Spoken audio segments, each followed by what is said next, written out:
So we got a Volvo XC70 in, 5-cylinder.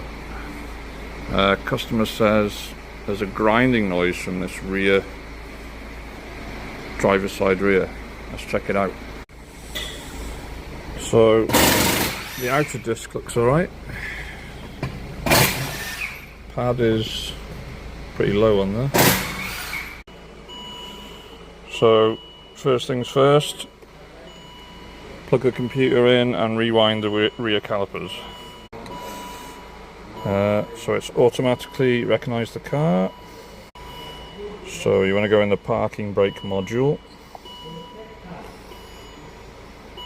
special function.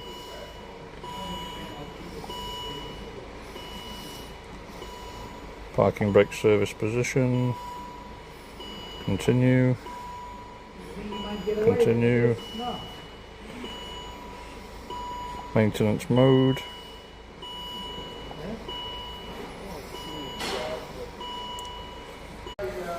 okay, so it's in maintenance mode. Let's try and push the calipers back. And there's the back of the disc.